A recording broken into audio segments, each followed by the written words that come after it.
이번 대선은 총체적으로 아주 불쾌하고 기분 나쁘고 또 생각하고 싶지 않고 다시는 이게 신사적이지 않은 사람들 아주 못마땅합니다.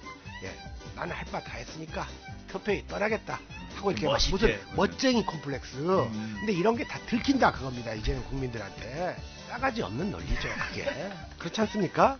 우리나라 그래도 진보 민주 세력을 대표하는 두 정치인은 시작부터 완전히 초토화를 하는.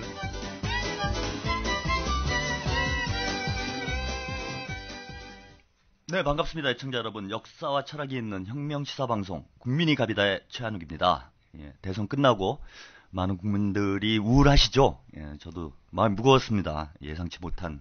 결과로 예상치 못한 분이 대통령이 되다 보니까 뭐 TV를 보기도 싫을 정도로 마음이 무거웠는데 앞으로 5년 또 힘내 살아야죠. 예, 대통령이 누가 됐건 이 나라의 주인은 국민입니다. 국민이 갑이다라는 제목으로 새로운 방송, 주권방송에서 시작을 하게 됐습니다. 대통령도 있고 장관도 있고 경찰, 검찰, 국회의원 다 있어도 모두 다 을입니다.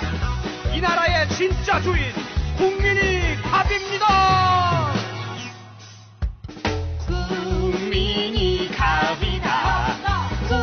국민이 갑이다. 이 나라의 진짜 주인 국민이 갑이다. 대통령은 을이다. 장관도 을이다. 경찰, 검찰, 국회의원 모두 다 을이다. 그런데도 국민들을 무시하고 우롱하는 정치판을 확 바꿀 사람 승리하자. 국민이 갑이다. 예, 우리 국민들의 무거운 마음을 치유해드리는 신개념 혁명방송 국민이 갑이다. 앞으로 아껴주시기 바라고요. 지금은 시험 방송입니다. 예, 방송을 좀 해보고 된다 싶으면 계속 하고요. 아니다 싶으면은 또 딴 거 해보려고 그럽니다. 예. 저도 오랜만에 그 주권 방송에 복귀를 했는데 예전에 땡방육수 이명박 대통령 임기까지만 해보겠다 그랬는데 임기도 못 채우고 그만뒀는데 또 박근혜 대통령께서 당선이 되신 이 마당에 또 저도 국민된 도리로 뭔가를 해야 되겠다 싶어서 제야의 숨은 고수분들을 모시고 새롭게 방송을 시작하게 되었습니다. 예, 앞으로 일주일에 한 번씩 여러분들 찾아뵙게 될 텐데요. 아마 기대하셔도 될 겁니다. 제가 알기로는 우리 진보의 그야말로 이름난 진정한 입진보죠. 입진보가 별로 이렇게 좋은 개념은 아니어서 이렇게 표현하는 게 좋을지 모르겠는데 진짜 입으로 세상을 바꾸시는데 크게 일조하시는 두 분의 고수분들을 모시고 일주일에 한 번씩 여러분들 뵙도록 하겠습니다. 오늘 첫 방송이니까요. 간단하게 소개 말씀을 좀 드려야 될 것 같은데요. 먼저 문단의 이단아, 표현이 고색창렬한데 우리 소설가 김갑수 선생님 모셨습니다. 안녕하셨습니까? 이 프로그램 제목이 저는 통 마음에 안 들어요. 국민이 갑입니까? 실제로? 갑이 아니잖아요. 을인가요? 아니 졸이다. 근데 또 졸은 장기판에서 궁하고 반대 개념이니까 갑을병정 해서 제가 보기에는 국민이 병이나 정인데 이 프로그램의 취지는 국민이 갑이다가 아니라 국민이 갑이어야 한다. 이런 취지가 아닐까 싶어요. 그래서 여러분들 이 프로그램 제목이 갑이다 해가지고 그걸 그대로 믿으면 안 됩니다. 갑이어야 한다. 방금 우리 소개를 하셨듯이 저는 평생을 이렇게 비정규직으로 살아왔습니다. 한 번도 이렇게 정상적인 갑종 근로소득세를 내고 살아오질 않았고 젊어서 대학 강의를 조금 하기도 하고 학원가에서 돈을 벌기도 하면서 소설을 쓰다가 한 10여 년 전부터 다시 소설 재창업을 했고 그 다음에 소설을 쓰다가 너무 좀 힘에 겹거나 심심하면 5년 전부터 이 정치 평론을 주로 많이 써왔습니다. 제가 이렇게 요즘 들어서 활동을 좀 하니까 주변에서 저 사람이 뭐 하고 싶어서 저러나 하는 생각들을 하는데 그건 자기 나름대로 생각이고 저는 평생 이 비정규직이 목적이고 제가 지향하는 세계관은 철저히 제야입니다. 제야. 그렇기 때문에 앞으로도 죽을 때까지 뭐 이런 정도 선에서 더 이상 유명해지는 것을 경계하면서 좀 살아볼까 그런 생각으로 있습니다. 반갑습니다. 방송에 오시면 안 되는데 왜 오셨나요? 예. 아 여기 유명해지자고 모였는데. 주권 방송이 이제 더 크면 다른 분한테 인계하고 저는 또 숨어야죠. 아, 이 섭외가 좀 잘못된 것 같습니다, 지금. 예. 어떻게 하면 떠볼까, 지금. 이런 마음으로 왔는데. 아, 김갑 선생님께서 이제 비정규직으로 많이 겸손하게 소개를 해주셨는데, 뭐, 최근 활약하시는 또 시사평론가이시고, 예, 소설가십니다. 뭐, 좋은 글들 많이 접해보신 분들이 있을 것 같습니다. 뭐, 또 대단한 입담의 소유자시고, 앞으로 활약해 주실 거라고. 예. 박근혜 시대의 저격수로 이름을 날리시겠죠? 이름 예. 날리면 별로 안 좋은 일인데. 그럼 박근혜 씨가 어떻게 하느냐에 따라서 좀 달라지겠죠? 아, 저희 제목을 국민이 갑이다 이렇게 정한 이유도요. 우리 네. 김갑수 선생님 때문에 네. 갑이다 정했습니다. 원체 뭐 화려한 언변의 소유자시니까 앞으로 국민들이 궁금해하시는 이런 시사 알찬 내용들을 많이 전해주실 거라고 기대를 합니다. 또 한 분도 아주 진짜 뭐 제 고수시죠. 진실의 추격자. 이렇게 소개를 해달라고 말씀을 해주셨어요. 근데 천안함으로 아주 유명하신 분입니다. 천안함 사건. 아직도 좀 베일에 쌓여 있는데, 얼마 전에 책도 내셨죠? 네. 예. 제목이, 광고를 꼭 하셔야 됩니다. 아직 이름 소개도 안 하셨어요. 아, 책부터, 책 이름 중요하니까. 천안함은 좌초입니다. 네, 천안함은 좌초입니다라는 명절을 최근에 발간하신 우리 신상철 서프라이즈 대표님. 안녕하십니까, 신상철입니다. 아, 반갑습니다. 반갑습니다. 이명박 정권 5년을 우리가 겪었지 않습니까? 뭐 박근혜 5년 또 못 견디게 뭐가 있겠습니까? 이명박 정권 기간 동안에 이런저런 재판 아직까지도 줄줄이 달고 있습니다만은 이 국민의 갑이다. 예, 정말 꼴값 하는 정권에서 정말 국민이 갑이 아니라 졸로 봤던 그 정권이 그대로 연장이 되니까 전부 다 멘붕에 빠져 있죠. 요즘 멘붕을 어떻게 탈피하는가 그것이 고민거리고요. 이런저런 재판도 많이 걸려 있어서 이 방송 저는 조카로 활용해 주시기 바랍니다. 조카를 좋은 보수분들 오셨을 때 조카. 조카 하시기엔 너무 예, 이 방송이 빵꾸가 났다든지 그럴 때 제가 땜빵을 하는 거로 하겠습니다. 예, 아마 매주 열심히 빵꾸가 나게 하겠습니다. 그러니까 이 방송이 천안함처럼 침몰될 때 이제 보통을 하시라는 뜻이네요. 아, 신상철 대표님이 그 지난 정부 시절에, 아직 지난 정부는 아니죠. 며칠 뭐 임기가 영부영 남았습니다. 좀 고생을 많이 하셨죠. 여러 송사에 시달리셨는데 제가 알기로는 5개 정도 예, 재판을 5건 재판을 했고요. 예, 뭐 그 중에는 이제 선거법 위반으로 600만 원 벌금을 맞아서 이번 대선 투표 못했습니다. 저는 2014년까지 그 선거권, 피선거권을 모두 박탈당한 상태이기 때문에 투표를 못했고, 그리고 이제 뭐 조선일보에서 고소한 사건이 또 장자연 사건, 거기에 이제 저희 사이트에 방상훈 조선일보 사장이 관련된 글들이 올라왔는데 조선일보에서 그걸 삭제해달라고 요청을 하더라고요. 그래서 그것이 사실이 아닌 것을 입증하면 삭제해줄게 그랬더니, 그러면 법적 대응을 하겠다. 그래서 법적 대응해라 그랬더니 조선일보에서 고소를 하고 또 방상훈 사장도 고소를 해서 2건이 아직까지 계류가 되어 있습니다. 이종걸 의원하고 이정희 의원도 같이 이제 고소가 된 사건인데, 네, 관여된 사건. 예, 그래서 이종걸 의원도 지금 재판 받고 있고요. 일단 민사는 손해배상 청구로 또 민사 형사 같이 걸었는데 민사는 승소를 했습니다. 아, 예. 승소했다면 그 사실이라는 얘기인가요?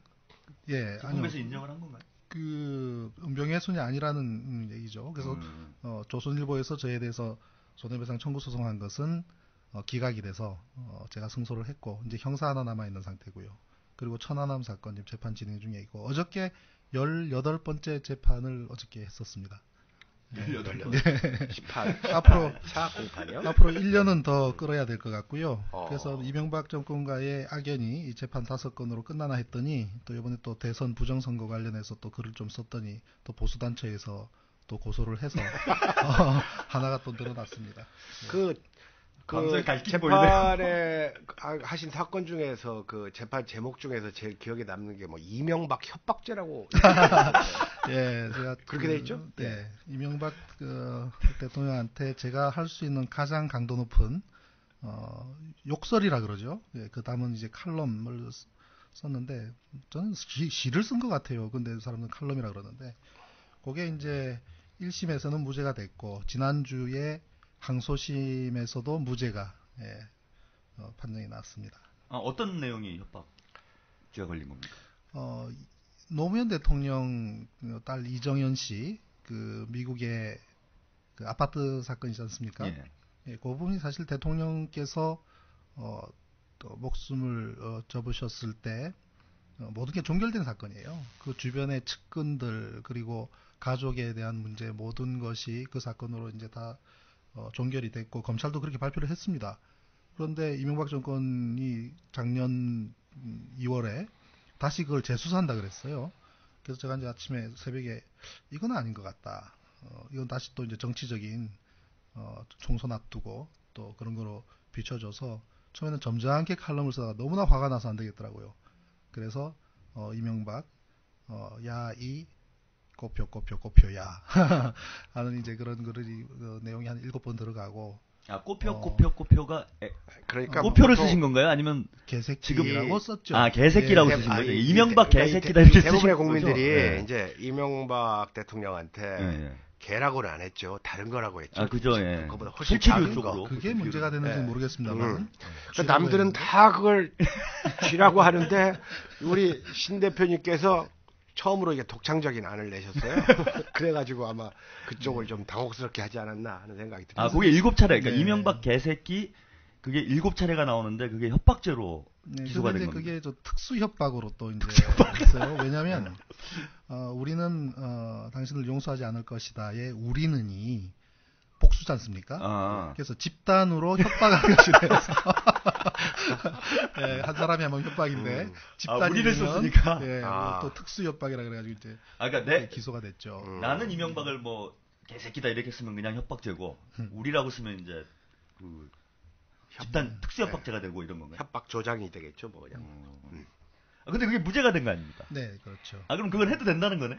그러니까 이제 그 재판부에서는 그러더라고요. 이게 모욕은 맞다. 저도 그랬습니다. 그저 재판부에다가 모욕죄는 내가 인정을 한다. 그래서 이명박 대통령이 나에 대해서 친고죄니까 모욕죄로 나를 고소를 한다면 그 인정하고 내가 벌금도 물겠다. 그렇지만 제3자가 이것이 협박이다라고 하는 것은 이거는 온당하지 않다. 누구든지 국민은 표현의 자유가 있고 그렇기 때문에 그렇게 주장을 했죠. 결국 재판부에서도 이제 그렇게 똑같이 본 것 같습니다. 이게 모욕에는 해당이 되지만 협박의 의사가 있다거나 또 그것을 실행할 의사가 있다고는 보기 어렵다.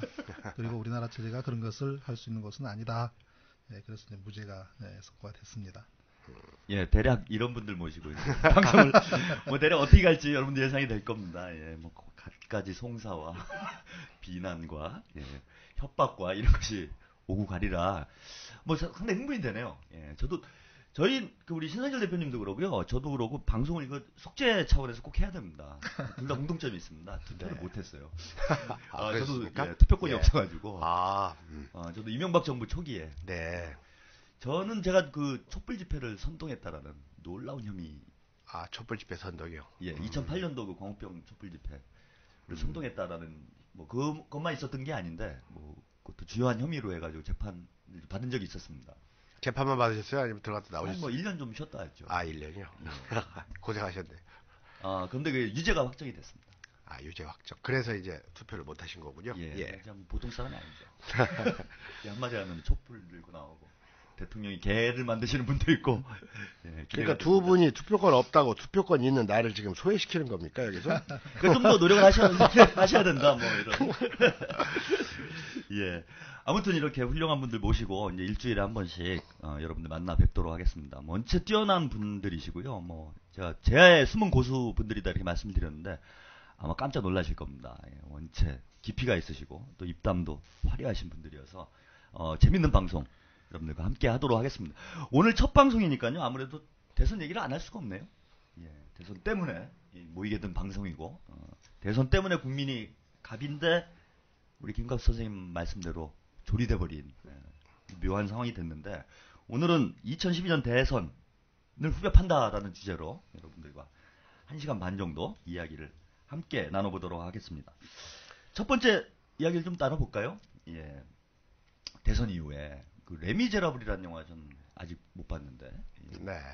대단한 화제를 일으켰습니다. 그렇죠. 예. 500만이 넘는 이 관객들이 봤다고 하는데 그게 흥행에 성공한 이유가 이 대선의 멘붕 치유 영화다 뭐 이래가지고 아 이제 선거로 안 되니까 혁명하자 이렇게 생각하시는 국민들이 많아서 예, 영화가 흥행이 됐다 뭐 이런 분석도 있던데요.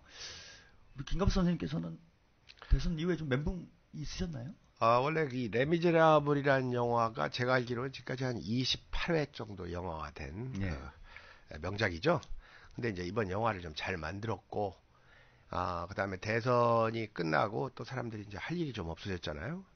그런데다가 방금 말씀드렸듯이 그게 아주 이 사회에 소외된 사람, 예. 그리고 억울한 사람들을 감싸고 그들에게 따뜻한 온정을 보내는 이런 이야기를 담고 있으니까 덩달아서 그것이 크게 이제 사람들에게 회자되지 않았나 싶습니다. 이 멘붕이라는 말은 저는 지금 제 개인 용어로는 안 쓰는데 어쨌든 그게 이제 정신적 쇼크나 정신적 공황이란 말로 이제 해석을 할 수가 예, 있겠지 보통 그렇게 않습니까? 하죠.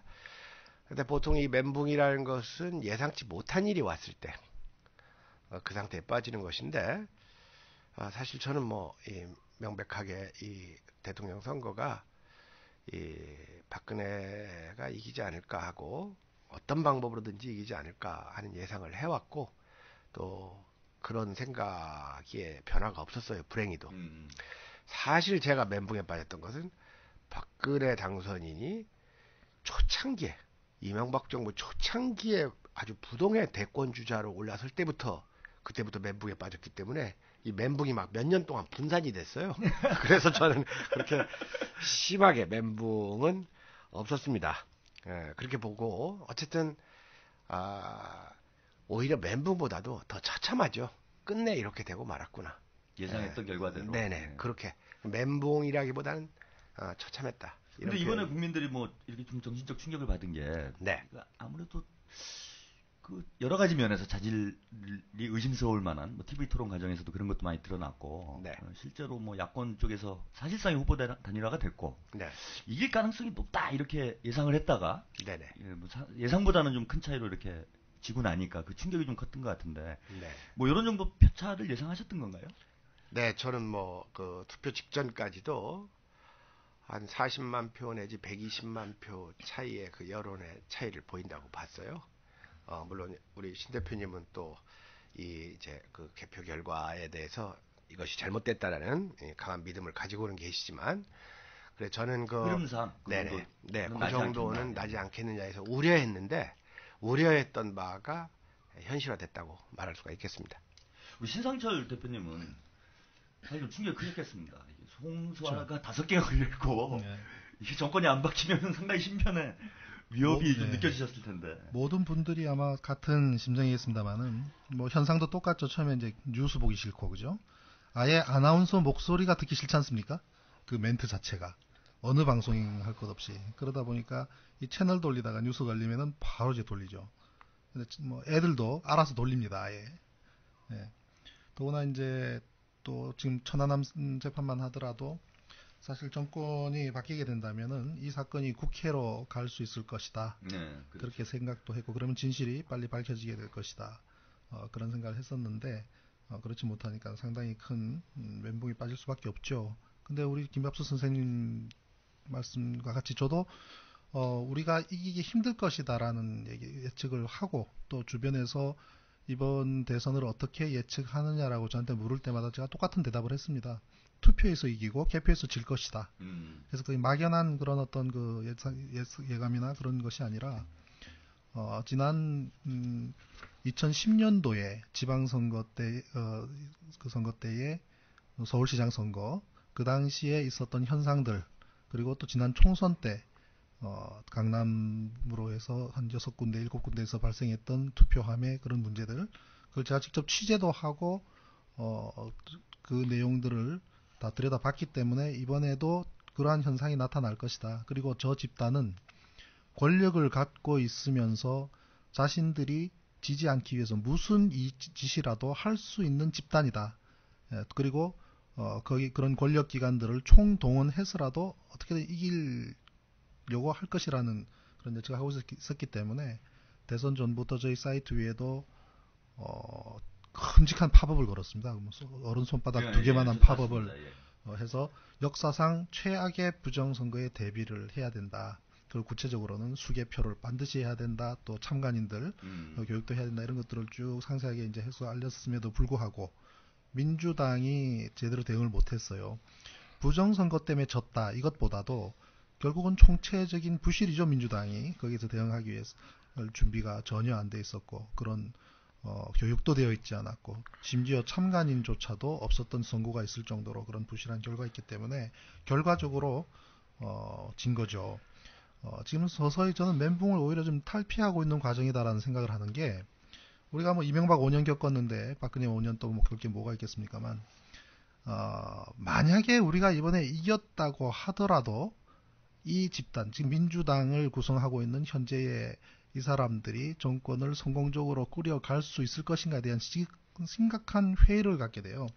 그래서 차라리 박근혜 나왔으면 보수에서 나올 수 있는 온갖 그 추한 후보들 전부 다 깔리는 거니까 그걸 우리가 막 그냥 관조하듯이 보고 소닭 쳐다보듯이 보고 그리고 보수 그리고 수구들의 진면목을 보여주는 계기로 우리가 본다면은 앞으로 우리 좀 더 준비를 차근차근 해서 그리고 지금 현재 민주 진영을 구성하고 있는 인적 자원들을 싹 물갈이를 하고 난 다음에 우리가 다시 밑바탕을 정비하고 난 다음에 앞으로 두 번 다시 그 사람들한테 빼앗기는 그런 일이 없도록 하는 좋은 계기가 되지 않겠나라고 생각을 하고 있는 중입니다.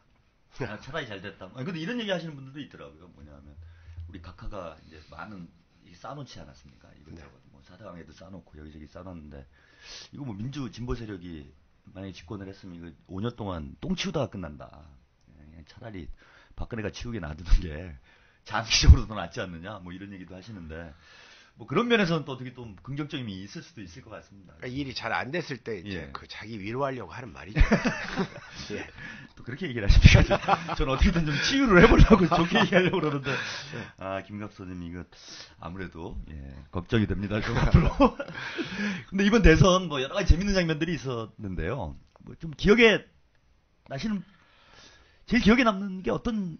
일단 이제 기억에 남는다고 하면 그 3명의 후보 물론 이제 다른 분들도 계셨지만 텔레비전 토론에 참여할 자격이 있는 유력한 후보는 3분이었는데 일단 그 박근혜 후보의 그 무지와 강자라든지 문재인 후보의 그 위선과 무능 그리고 이정희 후보의 그 분투와 뒷심 부족 같은 것을 저는 이번 선거에 그 기억에 남는 3가지라고 말할 수가 있겠습니다. 그리고 저는 또 유달리 이제 그 여기 아까 말씀하신 대로 입진보라고 하셨는데 요즘 입진보라는 말이 약간 그 의미가 좀 좋아졌어요. 좋아진 겁니다. 예, 그래가지고 예전의 입진보들은 그냥 주댕이 진보라고 하고 요즘은 그냥 입진보라고 하지 않습니까? 그러니까 그 시점에서 그 입진보로 말하는 사람들 일컬어지던 사람들 무슨 유시민이라든지 조국이라든지 진중구 같은 사람들이 뭐 나대는 모습들 이게 아주 성가시고 불쾌한 그 기억의 장면으로 남아 있습니다. 그렇기 때문에 이번 대선은 총체적으로 아주 불쾌하고 기분 나쁘고 또 생각하고 싶지 않고 다시는 맞이하고 싶지 않은 이런 추억들로 점철되어 있습니다. 아주 부정적으로. 저는 이번 대선에서 한 가지를 꼭 꼽으라 그런다면요. 우리 진보 진영 내에서 민주진보 진영 내에서의 문제인데 소위 말하는 안철수 효과라는 거 있지 않습니까? 정체도 불분명하고 한 안철수 효과에 상당히 많이 휘둘렸던 부분을 반드시 한번 꼭 짚어야 된다고 생각을 하는데 많은 포장을 했죠. 그래서 이제 저는 어떻게 그걸 분석을 하냐면요. 안철수라는 분이 기업인으로서 또 이제 컴퓨터 프로그램 백신 만든 사람으로 또는 의사 출신으로서 여러 가지 국민들한테 좋은 이미지를 줬던 부분은 기본적으로 어떤 대선이라든지 또는 뭐 이런 지도자라든지 하는 거론될 때 20, 30% 정도의 그런 우호적인 기존부터 있었습니다. 그런데 이번 대선의 정치적인 어떤 그 움직임을 그 자체가 가시화되면서 좀 증폭된 측면이 있는데 처음에는 보수층에서 그 사람이 주목을 했던 부분이 분명히 있습니다. 보수 과연 박근혜로 우리 보수가 박근혜 선수로 해서 이길 수 있을 것인가에 대한 회의적인 시각도 있었을 것이고, 그러던 중에 안철수 씨를 애워싸고 있는 분들, 특히 김종인, 또 윤여준, 또 법륜스님, 이런 분들이 보수로 우리가 구분이 되기 때문에 조금 합리적인 보수분들이 주목을 더 하게 되죠. 그리고 이제 그것을 추동한 것이 조중동이었습니다. 조중동이 5일 동안, 닷새 동안 1면, 뭐 4면, 뭐 몇 면에 걸쳐서 바짝 안철수를 집중적으로 그 조명했던 것이 굉장히 큰 효과를 발휘를 했거든요. 네. 우리가 조중동의 위력은 뭐 다들 아십니다만은 뭐 70%의 그전 미디어 그 영향력을 장악하고 있는 보수 메이저 매체가 5일 동안 안철수 후보를 띄웠기 때문에 그 효과는 굉장히 컸죠. 그런 다음에 바로 그 박원순 시장과의 어떤 그 밀어주기에서 다시 또 한번 성공을 하지 않습니까? 서울시장 보궐선거 그렇죠. 때. 보궐선거 그때 때. 보수 언론들이 좀 밀었다. 그때 이제 그 조중동에 의해서 올라갔을 때 거의 상한가까지 올라갔는데 박원순 시장을 밀어주면서 상한가가 지지선으로 바뀌면서 또 한 번 더 랠리를 이어갑니다. 그러면서 다시 증폭이 됐죠. 그 다음에 역할을 2달 동안 끌고 간 세력이 있는데, 그런 세력이 있었다기보다는 결과적으로 그런 역할을 한 것이 우리 전철역에 보면은 그 1,000원짜리 신문도 있지 않습니까? 뭐 주간 일요시사, 뭐 그런 매체가 타블로이드판이 한 9개나 10개 종류가 있는데, 그 전철역의 그 가판대에 보면은 유리창벽에 도배를 해놨습니다. 거기 보면 안철수 사진이 이제 올라와서 안철수 사진으로 다 그렇죠. 도배가 될 정도였다. 그게 거의 2달간 끌고 갑니다. 그러면서 그 효과가 굉장히 컸죠. 그래서 이제 결국은 우리 그 민주 진영의 토양이 얼마나 얕고 가벼운가라는 것을 그 사례로부터 우리가 알 수가 있는데, 거기에다가 좋은 포장을 해서 그것을 안철수 효과다. 그다음에 이 변화하는 어떤 정치 또는 우리 변화하는 시대에 가장 부응할 수 있는 후보다라고 하는 그런 환상 아닌 환상이 이제 더 씌워진 거죠. 결국은 지금 남은 것은 무언가? 나는 그분에 대해서 종잡을 수가 없어요. 대선 때 사라지는 그런 것에서. 그래서 우리가 너무나 가벼움이 이번 대선에서 우리 그 진영의 문제점으로 보게 될 것이고, 한마디로 뭐 어린애한테 휘둘렸다라고까지는 좀 심한 말인지 모르지만, 그런 것을 돌맞을 발언. 앞으로는 우리가 그 경계를 해야 되고, 그런 것을 스스로가 우리가 이제 깨닫는 좋은 계기가 되지 않을까 그렇게 생각을 합니다. 그러니까 그런 종잡을 수 없는 어린애 같은 사람한테 또 계속 매달려가지고 눈치 보고 이런 또 문재인도 엄청난 문제가 있었던 후보죠. 그렇죠. 투톱으로 지금 난타가 시작됐습니다. 걱정됩니다. 근데 저도 좀 의문점은 있었어요. 뭐냐면 안철수 씨가 서울시장 보궐선거 때만 하더라도 어쨌건 참신하고, 특히 이제 박원순 시장한테 30분 만에 양보를 하면서 좀 새로운 면모를 보여주는구나 이랬는데, 본선 들어와서 대선 본판 들어와서는 또 상당히 모습이 달랐습니다. 그랬죠. 후보 단일화 과정 매끄럽지 않았고, 좀 나쁘게 표현하면 좀 찌질하게 후보가 이런 모습을 가면서 좀 시작부터 좀 김을 빼는 이런 양상도 있었고, 저는 지금도 이거 안 풀리는 참 미스테리인데요. 선거 당일날 외국 올라가서 아직 안 들어왔죠? 저는 그 툭하면 그 미국이나 유럽 가가지고 자기들 그 이미지 메이킹 한다고 생각하는 사람들 참 한심하게 봅니다. 가고 싶으면 무슨 방글라데시나 크메르 같은 데 가지. 무슨 미국, 유럽 가면 뭐 주가가 오릅니까? 저는 그런 거 영 못마땅해요. 그래서 방글라데시 갔다 그러면 폼이 안 나잖아요. 그러니까요. 그것을 다르다고 생각하는 그 사고방식 자체가 아주 구시대적이라고 봅니다. 그 자체도 여러 가지 그 레토릭으로 포장을 하고 하는데, 결국은 소나기를 피하고 보자는 거 아닙니까? 한마디로. 그럼 안철수 씨는 그 좀 예상을 했던 거 아닙니까? 아니 만약에 문재인 후보가 이긴다 그랬으면은 그 1등 공신으로 꼭 이 스포트라이트를 받아야 되는 이런 위치였고, 선거 결과가 나왔을 때 그 언론의 중심에 부각되는 위치에 있었어야 되는데, 당일날 저는 이렇게 외국으로 나가는 걸 보고 이거 선거 판사 별로 안 좋은가 보다 이런 저도 우려를 했거든요. 현실 도피로밖에 보이지 않고요. 그리고 안철수 씨 입장에서는 그 후보 단일화 국면에서 자신이 주도할 수 있는 여러 차례의 기회가 있었다고 저는 생각을 합니다. 그렇죠. 민주당을, 저는 그래서 이제 그런 칼럼을 쓰게 됐는데, 민주당을 접수해버려라. 들어가서. 그리고 그것이 자기가 후보가 되든 안 되든 단판을 지어서 결과를 바로 국민들한테 도출해내고, 그리고 그 역할을 충실히 한다면 지금 아니라도 얼마든지 기회가 있을 수가 있다. 근데 그런 것을 국민들한테 굉장히 찌질한 모습으로 비춰줬죠. 그리고 이제 문제는 또 민주당이죠.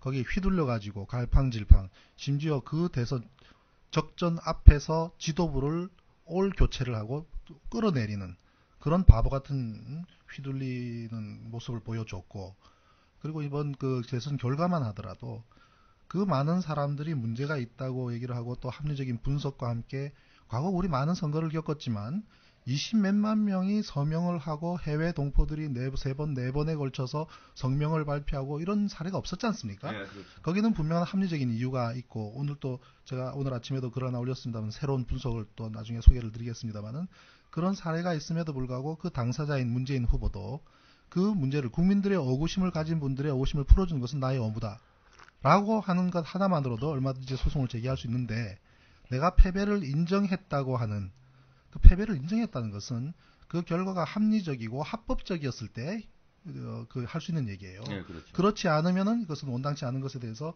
밝히는 과정이 반드시 필요함에도 불구하고 그것을 포기했다는 것은 과연 그분이 지도자로서의 자질이 있는가, 그런 자격이 있는가 하는 부분을 분명하게 보여준 사례로서, 저는 그 좀 심하게 말씀드리면 정치 생명이 끝났다라고도 저는 이제 방송을 끝내시려고. 지도자의 자질 논하기에 앞서서 후보의 자질도 저는 없었다고 봐요. 그리고 지금 30만 명 정도가 서명을 했고, 그 다음에 박근혜와 문재인의 표차, 100여만 표, 108만 표인가요? 그 표차를 넘는 그 사람들이, 재검표를 원하는데, 그걸 우리가 패배는 인정하고 새로운 출발을 해야 되겠습니다. 저는 말입니다. 이 문재인의 그 캐릭터가 가지고 있는 최대의 약점은 자기가 점잖다는 것을 늘 알려주려고 노력하는데 그걸 들키고 있는 점이에요. 무슨 신사 콤플렉스가 있어가지고 요즘 여자들은 그거 잘 알아봅니다. 예. 그래서 저는 그 TV 토론할 때 결정적으로 문재인한테 실망한 것이, 그 박근혜 후보 보좌관이 뭐 교통사고 당해서 죽었지 않습니까? 네, 그렇죠. 그래가지고 텔레비전에서 뭐라고 했습니까? 말하기 전에 그 보좌관 사고 뭐 애도하고요 하고 시작을 하는데, 보좌관 사고를 애도하려면 그 전에 상가집에 가든지 아니면 박근혜 씨한테 전화해가지고 하든지 아니면 TV 토론 시작하기 전에 애도합니다 해야지, 그걸 그 귀중한 시간 모두가 보고 있는 TV 토론 정책 토론회장에서 보좌관의 죽음을 애도합니다. 저 이렇게 신사적이지 않은 사람들 아주 못마땅합니다. 예. 그리고 요즘은 뭐 이른바 젠틀맨 놀이라고. 그러니까 말입니다. 그것 때문에 졌다. 그리고 그게 너무 들켜요 매번. 예. 그리고 요즘 또 여성표에서 크게 졌지 않습니까? 네, 그렇죠. 예. 그게 좀 의외였습니다. 그 요즘 여성들은 약간의 악동을 좋아하지 문재인 같은 사람을 나쁜 좋아하지 남자. 않아요. 예. 그런 것이 너무 낡았다 그겁니다. 안철수도 낡았듯이. 아까 안철수 씨의 그 투표날 그 출국을 아주 현학적으로 해석을 하셨는데 저는 그렇게 안 봐요. 그냥 안철수 씨도 마찬가지예요. 나는 할 바 다 했으니까 표표이 떠나겠다 하고 이렇게 멋있게. 무슨 멋쟁이 콤플렉스. 근데 이런 게 다 들킨다 그겁니다. 이제는 국민들한테. 그러니까 그 편하게 되는 거죠. 효과가 없는데, 효과가 없다는 것을 모르는 사람은 문재인하고 안철수밖에 없는 거예요. 그러니까 표가 깎이죠. 예. 뭐 다 대선이고 뭐고 지금 이 방송이 저 예전에 참 애국전선이라는 방송 하고 있는데 거기서 통합진보당 사태 때 이정희 후보 이른바 실드를 쳤다가 돌 맞아 죽을 뻔했습니다. 근데 이 방송은 그거보다 더한 우리나라 그래도 진보 민주 세력을 대표하는 두 정치인을 시작부터 완전히 초토화를 하는 이런 강력한 돌직구를 날려주시고 계신데, 뭐 그냥 하시죠. 뭐 어차피 다 뭐 저희들 다 이단하고 막 가는 사람들이니까. 그리고 생긴 대로 놀아야죠. 뭐 시청률 따지고 이럴 거 아닙니다. 세게 가겠습니다. 근데 또 이런 분석하시는 분들이 있어요. 안철수 씨에 대한 좀 비판적인 평가를 하셨는데, 안철수 후보로 단일화가 됐으면 이길 수 있지 않았느냐, 이런 또 분석을 하시는 분들도 있던데 끝나고 나니까. 지나고 보니까 결과는 마찬가지라고 봅니다. 왜냐하면 지금 이제 드러나 있는 모든 정황들로 봤을 때 개표와 발표가 따로 놀았지 않습니까? 세상에 방송국에서 발표하는 숫자가 선관위에서 발표하는 숫자보다도 많은 게 말이 된다는 소리입니까? 결국 개표 따로 이 발표 따로 될 정도로 지금 보면은 저 사람들은 벌써 1년 전, 2년 전부터 치밀하게 이번 대선을 준비를 했습니다. 우리 이 보수 수구 쪽에 대해서 너무 좀 가볍게 보는 경향들이 있어요. 그렇죠. 꼴통들. 좀 희화하고 우습게 보이죠. 뭐 수첩 공주 이런 식으로 좀 희하고 우습게 보는 그런 경향들이 있는데 굉장히 주도 면밀하고 치밀합니다. 이번 한번 개표 한번 보십시오.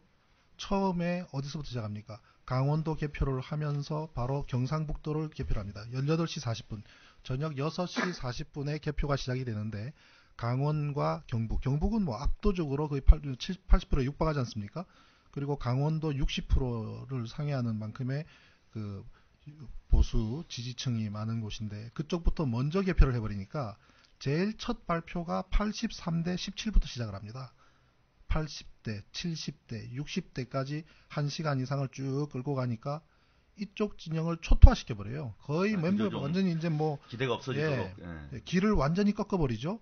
그리고 나서 쭉 조금 흔들고 하다가 결국 이제 51.6으로 이제 마무리를 짓는 그 모든 과정에서 보면 하나의 그냥 오케스트라 지휘자가 지휘하듯이 개표 순서, 개표함 여는 순서 서울만 하더라도 얼마나 늦게 시작을 했습니까?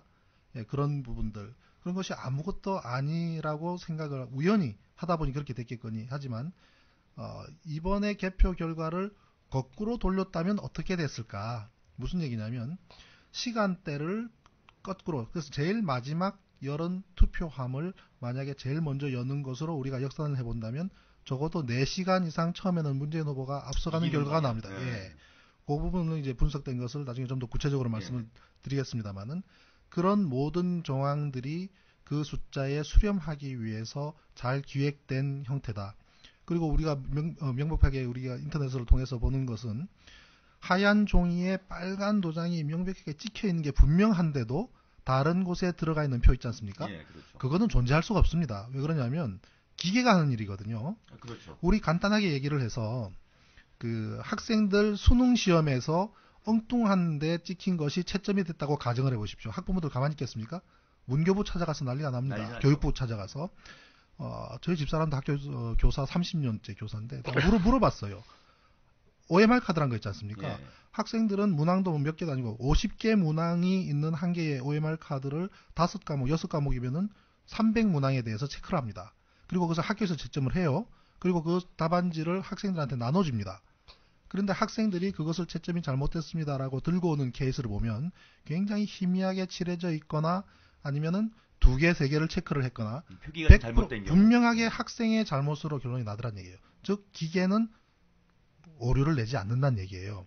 그것을 교사 생활하는 동안 한 번도 본 적이 없다는 얘기입니다.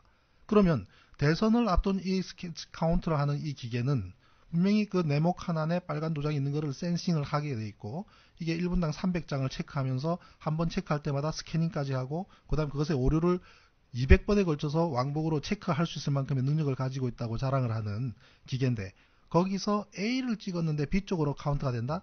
이거는 어떠한 인위적인 손질이 가지 않고서는 절대로 존재할 수 없는 거거든요. 그러면서도 저 사람들은 이것이 오류를 몇 프로를 내포하고 있다라고 거짓말을 해요. 그런 기계는 써서는 안 되는 것이죠. 그러한 모든 치밀한 준비들이 이루어져 왔다는 것을 이거는 뭐 우리 여태까지 뭐 그냥 해왔으니까라고 간과를 하는 것이죠. 그래서 이런 부분도 분명히 밝혔어야 되는데 참 안타까운 일입니다. 신상철 대표님 진짜 집요하신 것 같아요. 그러니까 우리 신 대표님 말씀은 다 그렇죠. 우리 신 대표님 말씀은 그러니까 방금 안철수로 단일화가 됐으면 어떻게 했느냐는 질문이지 않습니까? 그러니까 상대 후보가 문재인이든 안철수든 누가 됐건 허경영이든 51.6으로 박근혜가 이겼다는 이제 이런 그 아주 근거를 가지고 일관되게 지금 말씀을 하고 계신데 저는 이제 그렇게 얘기를 하면 오늘 이제 논의가 전부 그 부정 그 개표 정확하게 따지면 개표죠. 그러면 이제 대선 분석하러 나왔는데 저는 우리 신 대표님보다 그 부정 개표 문제는 이렇게 좀 딸리니까 제가 준비해온 얘기를 좀 하겠습니다. 네. 저는 개인적으로 크게 이 하자가 없이 안철수로의 단일화가 됐다면 이기지 않았을까 하는 그런 생각을 가지고 있습니다. 왜냐하면 이번에 그 문재인 후보 사실은 정상적으로 개표됐다고 보고 말씀드린 겁니다. 노여하지 마십시오. 지금 박근혜한테 간 표의 2%가 문재인한테 오면 승부가 뒤집어지는 겁니다. 3.6%니까요. 2%가 오면 4% 차이가 나지 않습니까? 그런데 저는 그 2% 정도가 오히려 문재인한테 가야 될 표가 박근혜한테 갈 때 거기에는 그 흔히 말하는 이 친노 세력에 대한 거부감이 있었다고 그런 게 봐요. 작용을 했을 겁니다. 예, 바로 안철수는 또 친노라고 할 수는 없거든요. 그래서 그런 점 때문에 그리고 실제로 그 무수한 그 여론조사 1대1 대결에서 안철수는 그 박근혜를 70% 이상 여론에서 앞섰고 문재인은 박근혜한테 여론조사에서 이긴 것이 10번이면 1.4 정도, 예. 14% 정도 이렇게 여론조사가 나왔거든요. 그런데 이제 대선이란 게 단일 선거기 때문에 일반 여론조사 10여 개 이상을 합산하고 최소치를 제외하고 평균 내면 상당히 예상할 수 있는 근거가 나옵니다. 그래서 저는 제가 이런 말을 하면 이제 안철수 지지자가 아니냐 하는 생각인데 그 지지하고 상관없이 과학적으로 예상을 해보건데 안철수로의 단일화가 됐다면 이겼을 가능성이 높다. 저는 이렇게 말을 하고 싶습니다. 근데 일각에서 뭐 선거 끝나고 이거는 보수고 진보고 뭐 다 이런 주장들이 한참 나왔었는데 이정희 후보가 아까 대선 토론회 때 네. 상당히 활약을 했다 이렇게 이제 평가를 해주셨는데 네. 이정희가 싸가지 없이 토론회를 해가지고 예. 이 보수층이 결집이 됐고 특히 50대가 이번에 뭐 투표율이 매우 높았다. 그랬죠. 50대가 결집을 하는데 이정희가 이 결정에 작용을 한 거 아니냐. 네네. 이정희 책임론이 불거졌습니다. 네. 그래서 이정희 때문에 졌다. 뭐 이런 얘기가 상당히 나왔는데 이거 좀 근거가 있다고 보시나요? 처음에는 이정희 엑스맨설이라고 하다가 예. 진짜 엑스맨이라고 하면 좀 남자 같으니까 엑스건? 이정희 엑스걸이라고 이런 뭐하고 싸가지론으로 바뀌었어요. 근데 이정희 싸가지론은 한마디로 말해서 싸가지 없는 논리죠. 그게 그렇지 않습니까? 50대가 결집을 했다고 하는데 저는 그 이른바 진보 인사들까지 심지어는 뭐 유창선이라든지 예. 이런 사람들까지 이정희의 말투를 가지고 얘기하는 걸 보면 참 이 사람들이 불성실한 사람들이다. 왜냐하면 그런 TV 토론이 있고 나서 있기 전후에 여론 지지율을 가지고 얘기를 해야 될 거 아닙니까? 여러분들 지금 50대가 결집됐다고 했죠? 여러분들 50대의 이번 그 문재인 득표율이 김대중 때하고 비슷합니다. 거의 같아요. 비슷하게 예. 그 다음에 득표율, 투표율, 50대가 투표를 많이 해가지고 이정희가 문재인이 졌다 했지 않습니까? 이 투표율은 김대중 당선 때하고 비슷합니다. 그 다음에, 네네. 그 다음에 득표율을 따지면, 득표율은 50대 득표율이 노무현 때하고 거의 0점 몇 프로 차이예요. 근데 뭘 갑자기 50대가 뭉치니 마느니 이런 말을 하는지 저는 이해할 수가 없어요. 그래서 50대 결집론에 저는 허구성을 말하고 싶은데, 이 결집론이 꼭 나옵니다. 선거 때마다. 그러면 왜 이러한 결집론이 나오는지를 좀 정치평론하거나 지식인들이라면 정확하게 알려줘야 돼요. 결집론이 선거에 영향을 줬다라고 할 때 그 대표적인 것이 92년 대선입니다. 그 당시에 그 김영삼 지지하는 뭐 기관장들 다 뭐 부산 그 초원복지에 모여가지고 뭐 우리가 남이가 어쩌고저쩌고 하는 걸 정주영 후보 쪽에서 도청해가지고 뭐 그걸 터뜨리니까 그게 오히려 영남 사람들을 결집시켜가지고 김영삼을 당선시켰다 했지 않습니까? 그런 논리였죠. 그 당시 여론 지지율 그 초원복집 사건 전후해 가지고 똑같이 8 내지 10% 김영삼이 이기고 있었고 마지막에 194만 표 차이로 8%로 그냥 승리합니다. 대선은 특별한 변수가 안 생기면 2주 전에 결정나요. 그러면 왜 그 초원복집에서 그것이 결집시켰다고 했느냐? 그걸 터뜨렸기 때문에 김영삼이 됐다는 것은 그걸 터뜨리는 사람들을 정죄하기 위한 거예요.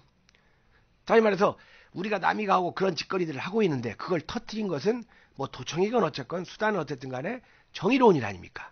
그 정의로운 일 한 사람들을 죽이기 위해서 결집론을 만든다 그겁니다. 이번에 이정희도 마찬가지예요. 이정희의 텔레비전 토론이 얼마나 정의롭고 역사적인 발언이었습니까? 신선했죠. 예. 네. 그것의 의미를 약화시키기 위해서 그것이 만든 부작용을 얘기한다 그겁니다. 근데 이걸 새누리에서 하는 것까지는 좋겠는데 이건 민주통합당 사람들도 이런 말을 하고 이른바 진보연합하는 사람들까지 제가 그 성공회대 교수들 좌담한 거 보니까 한심한 교수들이 한 두세 있더구만요. 제가 보기에 아까 그 우리 신 대표께서 조중동의 유력이 놀랍다는 말씀을 하셨는데 제가 실감을 했습니다. 한국에서 나이든 진보 인사들 있죠. 예. 조중동 영향 봐요. 영향 많이 못 받습니다. 정보를 조중동에서 얻어요. 예. 그러다 보니까 이정희가 뭐 싸가지 없이 말해서 졌다. 또는 50대가 결집했다.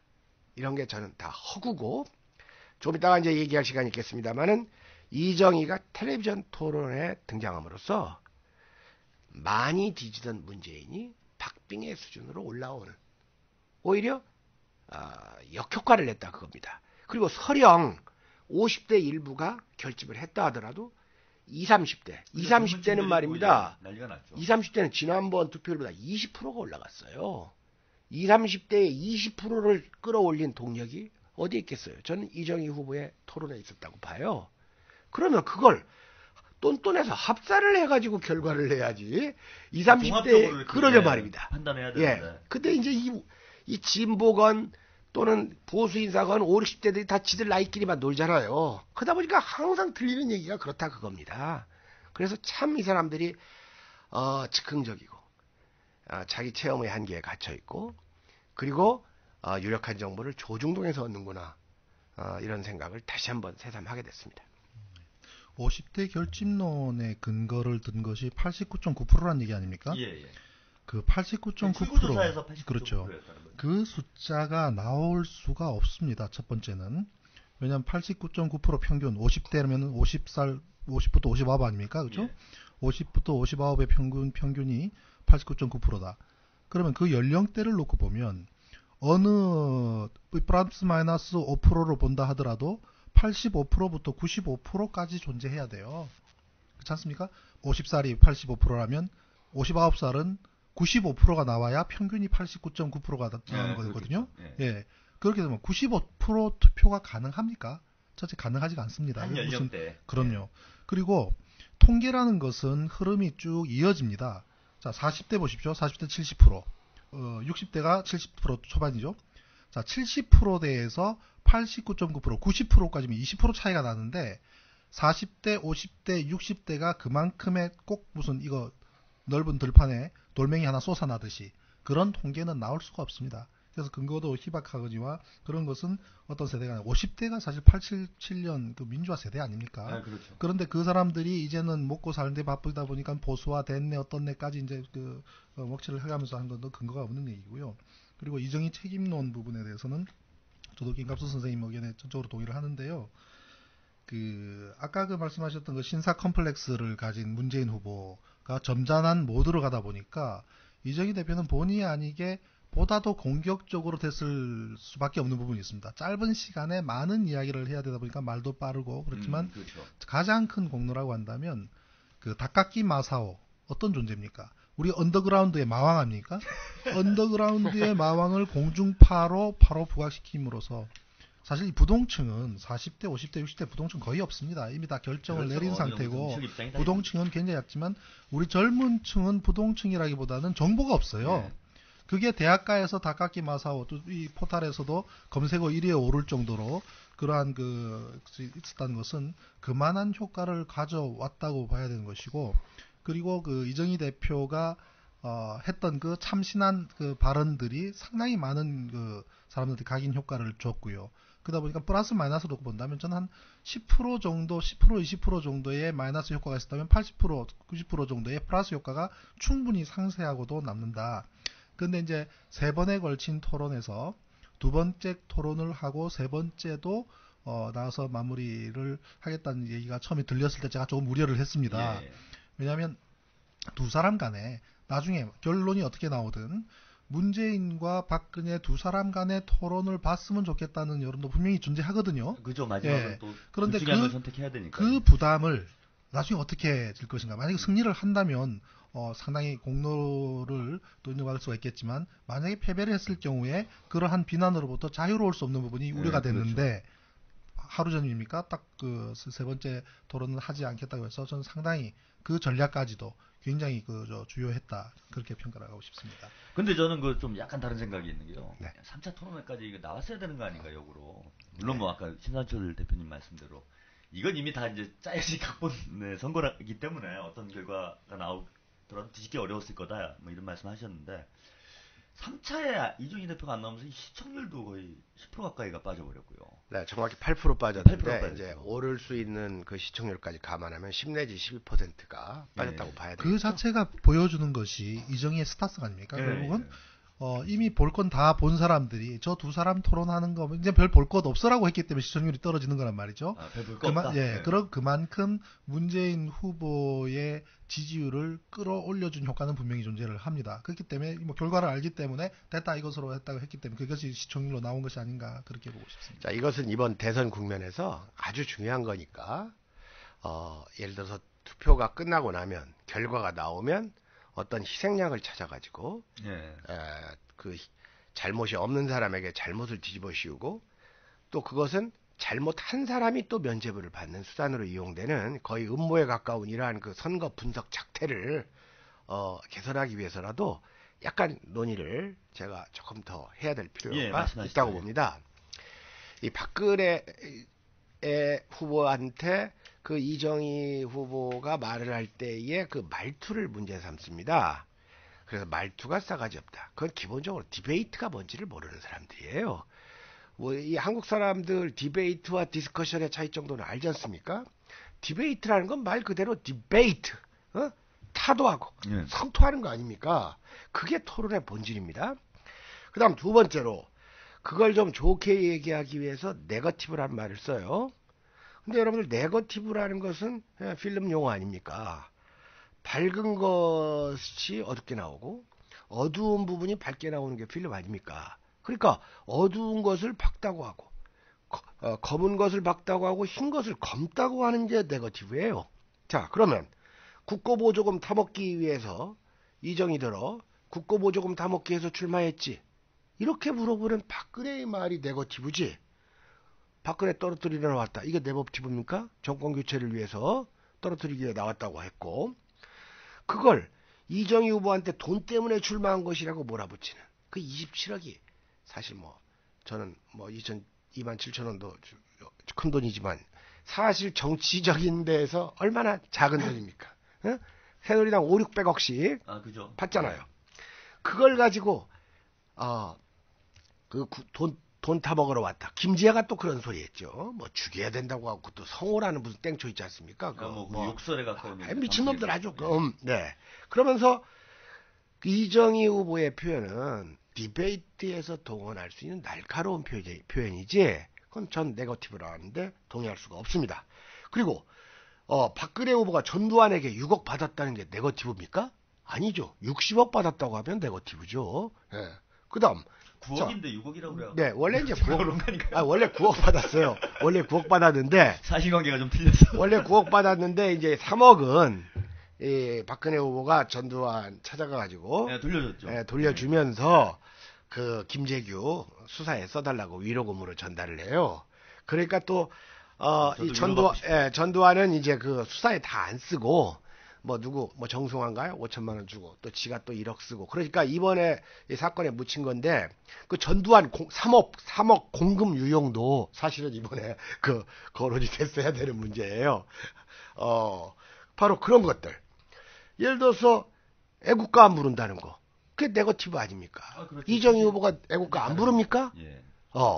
예를 들어서 박정희 씨가 옛날 궁정동에서 씨바쓰리갈 먹을 때 애국가 안 불렀다. 그러면 이건 네거티브예요. 예. 그렇잖아요. 애국가 부를 필요가 없는데 왜 거기서 애국가 불렀다. 그런 게 네거티브인 겁니다. 사실과 다른 거. 예. 그 다음에 예를 들어 궁정동에 왔던 여자가 300명이다. 그거 네거티브입니다. 왜냐하면 한 200명 정도밖에 안 되니까. 그렇지 않습니까? 예. 그러니까 이정희 후보의 발언을 의혹 제기라고 봐야지 그 네거티브라고 볼 수는 없는 겁니다. 사실 의혹이랄 것도 없어요. 거의 뭐 다 네. 켜진 얘기들 아닙니까? 특히 제일 유치한 것이 그 남쪽 정부라고 했다고. 예. 사우스 코리아가 남쪽이지 사우스 뭐 동쪽 북쪽입니까? 정신없는 사람들입니다. 그런 걸 가지고 종북이고 어쩌고 정말 이 대한민국이라는 것은 한심합니다. 남쪽 정부라고 했다고 그걸 문제 삼는다는 거. 그런 게 바로 네거티브예요. 예. 그러니까 저는 이번에 선거 과정에도 그랬고 그 전부터 그랬는데 이 정계나 이 지식인 사회에서 이정희 컴플렉스가 있는 게 아닌가 이렇게 싶을 정도로 이게 무슨 전지전능한 존재입니다. 이정희가 뭐 이정희가 마음 먹으면 다 되는 거죠. 뭐 예, 선거도 이정희가 마음 먹으면 맞습니다. 뭐 예. 이런 결과가 나오고 네. 뭐 이런 정도의 이상한 평가를 좀 저도 하더라. 뭐 이런 좀 느낌이 들었는데 저는 그런 면에서 이 이정희 책임론이 선거 끝나자마자 거의 조작적으로 좀 부각되지 않았나. 네, 조중동에서 먼저 예, 시작한 겁니다. 예, 의도성이 있는 거 아닌가 좀. 심지어는 선거에 진 당사자인 민주당 내부에서부터도 흘러나왔지 않습니까? 예, 예. 참 비겁한 거죠, 그런 거는. 네. 자, 정말 애 많이 쓰고 고생하셨습니다. 해도 모자랄 건데. 그러면 예. 그럼 뭐 부정선거 얘기는 뒤에 좀 말씀을 좀 하는 걸로 하고 뭐 이정희 책임론이나 50대 결집론이 아니었다면 이번 선거에서 문재인 후보가 패한 결정적인 요인은 뭐였을까요? 네, 그 말씀 드리기 전에 약간 예. 그 보강을 하기 위해서 그냥 과학적으로 아까는 우스갯소리를 좀 했는데 우스갯소리지만 뭐 틀린 말은 아니었죠. 11월 23일 날 안철수가 일방적으로 사퇴했어요. 그러자 이 박근혜와 문재인의 표차가 확 벌어집니다. 적게는 5%, 많게는 10% 벌어졌어요. 그랬다가 안철수가 회군을 하니까 1차로 좁혀지는 겁니다. 예. 4, 5%로 좁혀져요. 그러다가 이정희가 텔레비전 토론을 하니까 2, 3%로 다시 올라선 겁니다. 아까 그 3차 토론에 대한 아쉬움을 말씀을 했는데 3차 토론을 뭐 좋게 얘기하면 양보한 거고 그 다음에 포기한 것은 문재인과 박근혜가 박빙으로 갈 수 있는 기회를 저는 포기한 거라고 봐요. 여전히 아쉬움이 있습니다. 오히려 더 좁힐 수 있었다. 공중파 시청률을 10%를 좌우할 수 있는 영향력이라는 것은 이건 대단한 영향력입니다. 통합진보당에 지급된 27억의 경제적 효과보다도 훨씬 더 있었는데 그것까지 양보하고 문재인과 박근혜의 양자 토론의 기회까지 내줬음에도 불구하고 끝나고 나니까 이정희 그 싸가지 논이나 제기하는 이 민주통합당 사람들은 이건 너무 졸렬하고 야비한 처사라고 볼 수밖에 없습니다. 그래서 저는 만약에 2차 토론의 열기가 3차 토론으로 더 확산 폭발됐더라면 50대 50의 승부가 아니었을까 이런 아쉬움도 한편으로는 있습니다.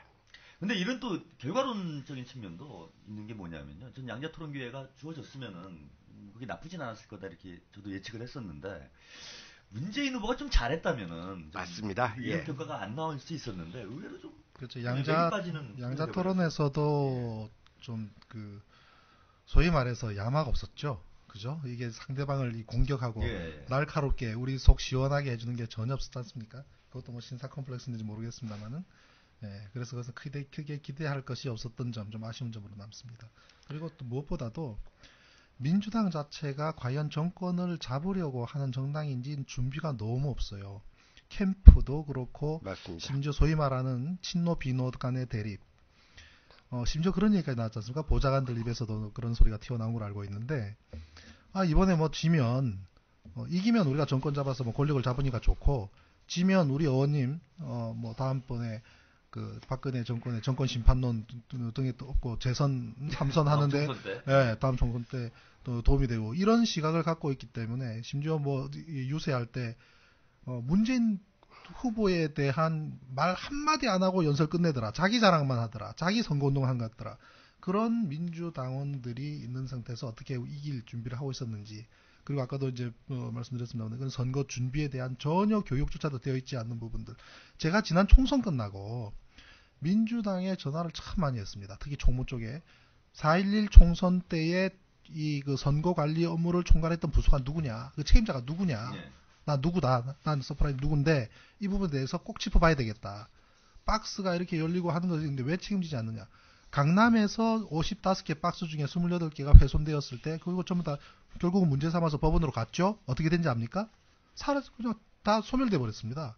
왜냐하면 민주당에서 그거를 소송을 해야 되는데 소송을 안 하는 바람에 그냥 없어져 버린 거예요. 증거물 자체가. 그럼요. 지난 그 총선 때 그때 그거를 소송을 제기하고 물고 늘어졌으면은 선거관리 업무나 이런 부분에서도 상당히 경각심을 줄 수 있는 계기도 그렇죠. 됐고 명백하게 잘못된 것이기 때문에 거기에 대한 개선도 이루어졌을 텐데 그런 것부터도 하지 않았기 때문에 이번 대선도 똑같은 전혀 준비가 되어 있지 않는 참관에 대한 교육도 되어 있지 않는 이런 준비 안 된 정당이 어떻게 정권을 잡으려고 하는지 참 한심할 정도였던 거죠. 맞습니다. 민주당의 어떤 조직력 이런 게 문제가 아니었냐. 캠프에서도 사실 네. 저 같은 경우는 이제 서프라이즈를 운영을 하면 민주당과 상당히 가까울 수밖에 없는 그런 예, 그렇죠. 집니다. 그런데 제가 캠프에 단 한 번도 가지 않았는데 가지 않은 이유는 뭐냐면 보기 싫은 사람들이 많아요. 지난 참여정부 때의 청와대 핵심으로 있던 소위 뭐 수석이다 비서다 뭐 이런 위치에 있던 그런 사람들이 지난 4, 5년간 어디서 뭘 했는지 저는 모릅니다. 네. 물론 뭐 먹고 살기 바쁘셨겠지만 하다못해 이명박 정권에 대해서 비판하는 글 한 번 쓴 거 본 적 없고 그랬던 사람들이 선거 때 오골오골 모여 있는 것이 참으로 보기 싫더라고요. 그래서 아예 가기가 싫더란 말이죠. 만약에 그분들이 정권을 잡았을 때 또 논공 행상에 휩쓰이고 또 누가 장관돼야 된다 이런 거를 지금 안 보니까 차라리 속편하다는 생각이 들 정도로 너무 분노가 크죠. 아까 이제 그 문재인의 패인이 뭐냐라고 말씀을 하셨지 않습니까? 원래 승부라는 것은 이 고급의 프로 세계의 승부에서도 자기가 잘해서 이기는 것보다는 상대가 실수를 하기 때문에 이기지 않습니까? 이 바둑 같은 것도 마찬가지죠. 상대가 실수했을 때 그것을 준연하게 추궁함으로써 승기를 잡는 것인데 그런 그 이제 순발력 같은 것이 민주통합당 캠프에는 없었어요. 다만 새누리당에는 있었습니다. 그런 것들이 이제 LLL 문제라든지 이런 것들을 야비한 방법이긴 하지만 어쨌든 이용을 했습니다. 우리가 어떤 그 선거를 분석할 때는 상수적 분석과 변수적 분석으로 나눠야 될 것 같아요. 이 상수라는 것은 예상할 수 있었던 것. 그 다음에 변수라는 것은 돌발적으로 나타난 예상되지 않았던 것이 영향을 미쳤을 때 변수라고 할 수 있겠죠. 그러면 야권, 문재인 진 상수의 요인은 뭐냐? 그건 영남 패권주의를 거론해야 됩니다. 왜냐하면 이번 선거에서 경상도에서 박근혜가 이긴 표하고 호남에서 문재인이 이긴 표를 상쇄시키면 65만 표가 박근혜에게 더 갔거든요. 근데 65만 표는 108만 표가 이겼기 때문에 유의미하지 않다라고 말씀하실지 몰라도 우리나라의 지역 투표는 지역별로 하는 게 아니라 출생지별로 합니다. 출생지별로 할 때 지금 2010년 통계를 보면 영남 출생지 인구가 1,400만에서 1,500만 사이고 호남 출생지 인구가 800만에서 900만입니다. 그렇게 놓고 봤을 때 약 2배 정도를 계산을 해야 됩니다. 2배 정도를 계산했을 때 경상도에서 얻은 표와 전라도에서 얻은 표가 65만 표가 박근혜한테 유리하게 적용됐다면 출생지별로 적용을 하면 130만 표가 정확하게 영남 패권주의 때문에 박근혜가 이득을 본 걸로 봐야 돼요. 그렇기 때문에 여전히 영남 패권주의는 대한민국 대통령 선거나 소선거구제 하에서의 이 국회의원 선거에서 고착된 상수라고 여전히 지역주의 파악해야 됩니다. 그러면 다만 이게 이제 세대 문제도 좀 나오고 그랬을 뿐이지 굉장히 이 큰 영향력을 미치는 상수입니다. 그래서 이 상수라고 하면 영남 패권주의 그리고 이제 참여정부에 대한 실책론인데 사실 참여정부 실책론은 이명박 정부의 실책론과 서로 상쇄시킬 수가 있는 거였는데 그것을 제대로 민주통합당에서 못했으니까 그것도 변수적 요인이라고 할 수도 있겠죠. 자, 돌발적으로 나타난 그 실패의 그 변수적 이유는 뭐냐? 저는 이번이 보통 이제 학자들이 저는 그 학자들이라고 하는 사람들이 대관절 뭐 어떤 현상이나 이면을 보고 말하는 건지 아니면 조중동 보고 말하는 건지 참 의심스러울 때가 있어요. 조중동의 이면을 네. 이번에 뭐 최초로 보수 대 자유주의 세력이 1대1로 싸웠다. 그건 후보가 1대1 된 거예요. 유권자가 1대1이 돼야죠. 그 점을 감안을 하셔야 됩니다. 지금까지 우리나라에서 수구 보수가 이길 때는 언제나 대승을 거뒀어요. 그랬죠? 그렇죠. 그리고 이 자유주의 개혁 세력이길 때는 언제나 신승을 했습니다. 그런데 이번에 유일하게 지금 수구보수 세력이 승리를 하면서 신승을 한 겁니다. 이번 대선의 특징은 그 점을 꼭 지적을 해야 돼요. 예. 그러면 그렇게 신승할 수밖에 없었던 이유는 뭐냐? 쉽게 얘기해서 문재인이 문재인이 선전한 게 아니라 문재인 유권자가 선전했죠. 문재인 유권자가 선전할 수 있었던 뭐냐? 정권교체의 의지가 높았던 겁니다. 그렇죠. 정권교체의 의지가 여론조사에서 55% 내지 65%의 유권자가 정권교체를 원했음에도 불구하고 졌단 말입니다. 이건 큰 실패예요. 문재인의 커다란 실패입니다. 이 48% 가지고 그거 가지고 우리를 지지하는 48% 있다. 천만에요. 지금 민주당 지지율 20%도 안 됩니다. 급전 직하로 떨어지지 않습니까? 저는 이건 제 이제 개인적 판단인데 48%라는 표가 나왔을 때 나는 문재인 후보의 얼굴을 보고 깜짝 놀랐어요. 뭔가 안도하는 표정이에요, 이 사람은. 예, 난 이렇게 대통령이 되고 싶어하는 집념이 없는 후보도 처음 봤고, 이렇게 패배하고도 마음 편하고 이 편한 얼굴 갖고 있는 후보도 처음 봤습니다. 젠틀맨이니까. 네, 해야죠. 젠틀맨처럼 보여야 하니까. 그렇기 때문에 이번에 사실은 그 후보 단일화가 됐다고 하는데 후보만 단일화됐지 유권자는 단일화가 안 됐다 그겁니다. 그렇죠. 안철수에서 일부 다 떨어져 모이진 나갔죠. 않았죠. 예. 그 다음에 통합진보당 이정희 후보 지지자들이 투표 안 했습니다. 상처 많이 입었죠. 예, 저는 약간 주소가 달라가지고 부재자 투표를 하는 바람에 문재인한테 표를 줄 수가 없었어요. 미리 투표를 했기 때문에. 이정희 후보 지지자들 이정희 후보 투표권이 없는 사람이 많아요. 그렇습니까? 그 점도 큰 상수였고요. 보니까 저는 사람들이 무시하는데 원래 텔레비전 토론은 지금까지 자유주의 세력의 그 텔레비전 토론을 이용했는데 텔레비전 토론에서 문재인 후보가 득본 게 하나도 없다 그겁니다. 왜? 그냥 무능한 모습, 박근혜보다 별로 난 게 없는 모습. 그 문재인 후보를 보면 박근혜 후보를 경원시해요. 세상에 대통령 선거에서 상대를 경원시해가지고 어떻게 이기겠어요? 예. 그리고 또 이정희 후보한테는 겁먹었어요. 그래가지고 늘 1차 토론할 때 좀 그런 토론할 때 분위기가 계속 있었죠. 예. 통합진보당 정책이 과격한 거 아니냐 막 이런 식으로 간접적 정북몰이에 이렇게 기여를 하더라 그겁니다. 그러니까 그 보수 세력이나 아주 냉소적인 유권자들이 보기에는 문재인이 한심해 보인 거죠. 저는 이런 표현을 썼습니다. 원래 대통령 선거, 모든 선거에는 네 등급이 있다. 최선의 후보가, 차선의 후보와, 차악의 후보와, 최악의 후보가 있는데 이번 대선은 차악 대 최악의 대결 아닙니까? 결정적으로 이 문재인 측에서 실패한 것이 또는 문재인 유권자 측에서 실패한 것이 그래도 최악은 피해야지. 그런 말 얼마나 많이 들었어요.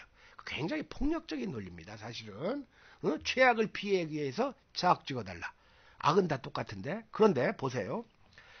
많은 유권자들이 박근혜가 최악임을 알아요. 과반수 이상의 유권자가 알았지만 과반수 이상의 유권자가 박근혜를 찍었습니다.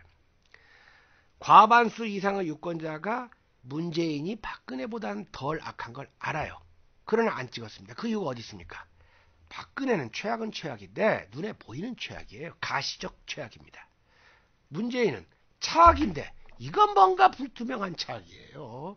신뢰할 수 없다. 우리가 누구를 두려워할 때 상대가 잘 보이거나 파악이 되면 별로 안 두려워해요. 박근혜가 되면 고선까지는 가겠지 하고 각이 옵니다. 그런데 이건 문재인이 되면 이건 과연 민주정부를 할지 아니면 이상한 짓거리를 할지 실수를 할지 불안한 냉소적인 유권자가 박근혜한테 옮겨갔다 그겁니다. 예를 들어서 NLL 문제가 TV 토론에서 거론됐지 않습니까? 네. 문재인 후보 NLL이 뭔지도 잘 몰라요. 공동 어로구역이. 공동 어로구역 얘기가 나오니까 문재인 후보가 NLL 선을 중심으로 남북이 공동 어로구역 아닙니까? NLL 바로 북쪽은 황해도예요. 황해도. 그죠. 예. 그 공동 어로구역계 또 모른단 말입니다. 그걸 모르는 사람이 노무현의 14선언을 이어받겠다고. 그러면서 뭐 또 난데없이 뒤에 또 천안함 폭침 얘기는 또 뭐합니까? 이랬다고 저랬다고. 폭침이라는 것 자체가 지금 어떤 의미를 갖는지 아시죠? 문재인 캠프에서 마지막에 그 파플렛 천안함 폭침하고 내세웠지 않습니까? 스스로 정체성을 잃어버린 거죠. 그건. 차라리 반공이 낫다. 이렇게 생각하는 소수의 유권자가 저를 옮겨갔다 그겁니다. 문재인처럼 이랬다 저랬다.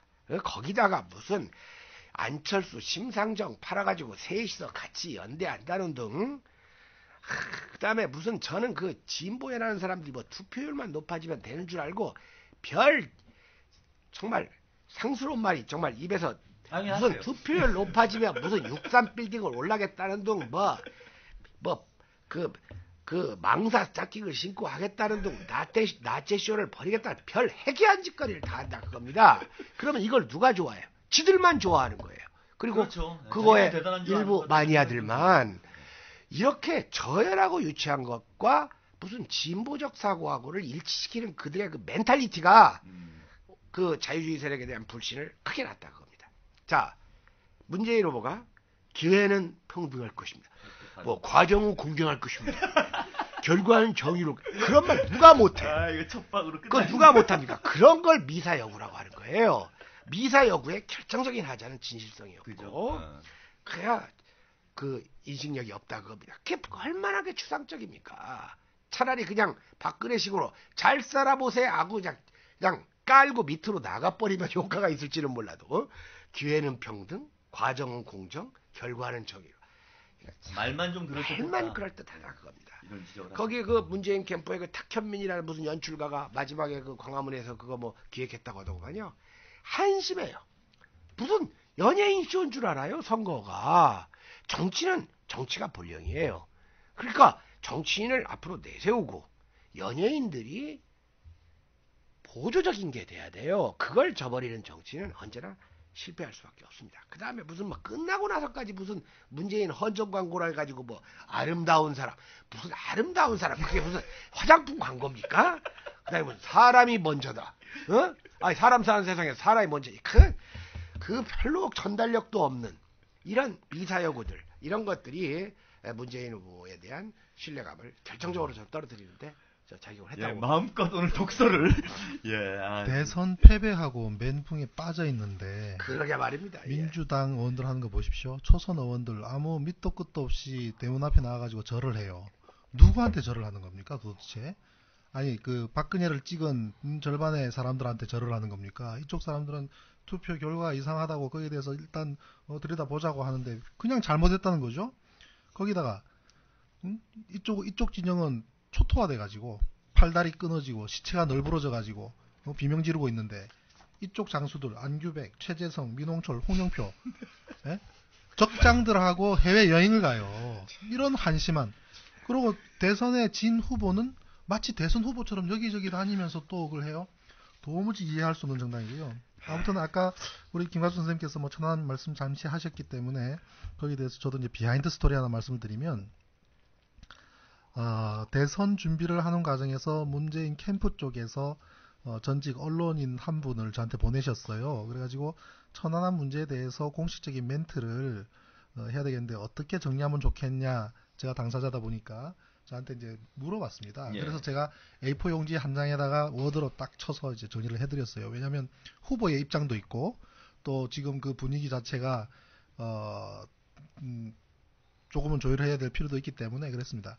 어차피 국가에서 발표한 것에 대해서는 존중한다. 예, 존중할 수밖에 없잖아요. 예. 국가가 발표한 거니까 존중한다. 그러나 이 사건에 대한 많은 합리적인 의구심들이 일고 있기 때문에 그에 대해서는 우리가 기회가 될 때 정확하게 조사를 해야 된다고 본다. 제가 딱 그렇게 단 두 가지로 정리를 했습니다. 그 외에는 뭘 하겠습니까? 일단 그 정도로 하고 그다음에 만약에 후보께서 좀 더 나가시기를 원해서 내가 대통령이 되면 이 문제를 굉장히 비중 있게 다루고 진실을 한번 들여다볼 예. 것이다 라고까지는 저는 감사하죠. 그렇지만 그것까지 다 당연한 얘기죠. 내가 말씀드릴 수는 없지만 아무튼 그 두 가지로 정리를 했는데 결과는 그렇게 안 가더라고요. 처음에는 인정한 북한 존중한다로 끝나버려요. 뒤에 문장 없이. 그러다가 나중에 이제 가서 조금 이제 진실 규명 이야기를 하다가 결국은 폭침 이야기까지 나왔는데 그게 폭침 이야기가 나왔을 때 그것이 실수였는지 아니면은 그것이 캠프에서의 마지막 조율되는 과정에서 된 건지 전 모르겠었는데 비하인드 스토리로 드릴 수 있는 말씀 뭐냐면 문재인 후보도 이것을 정확하게 알아보기 위해서 전 그 참여정부 시절에 국방장관을 했던 윤광훈 장관 그리고 NSC에서 그 센터장을 했던 유인 장군 그 두 분을 불렀답니다. 그때 김해 쪽으로 와서 천안함에 대해서 두 분의 생각은 어떻소? 라고 이제 물어봤다 그래요. 그때 이제 윤강웅 장관이 뭐라 그랬냐면, 그거는 북한의 소행이 맞습니다. 하고, 그리고 우리 군은 거짓말하지 않습니다. 그랬다 그래요. 그래서 이제 유인 장군이 참 기가 막혀가지고, 아니 우리 군이 거짓말을 하지 않는다고요?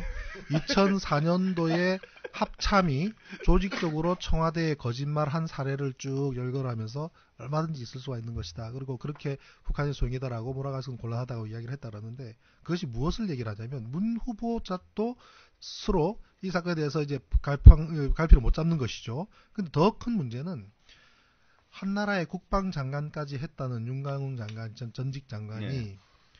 이 사건에 대해서 어떠한 정보도 없다는 사실, 그리고 막연하게 북한의 소행일 것이다, 그리고 군은 거짓말하지 않는다, 이런 멘트를 했다는 것은 참으로 실망스러운 것은, 그 정도 위치에 있는 사람은 현재 군 내부에도 자신을 따랐던 많은 장교들 있을 거라는 얘기예요. 네, 그러겠죠. 그런 사람들하고의 어떤 소통이나 그다음 그 사람들로부터 정보조차도 받지 못한다는 사실이 한심한 것이고, 그런 사람이 문재인 캠프 내에서 그 국방 문제, 외교 안보 문제에 자문을 했다는 것은 더욱 비극이었죠.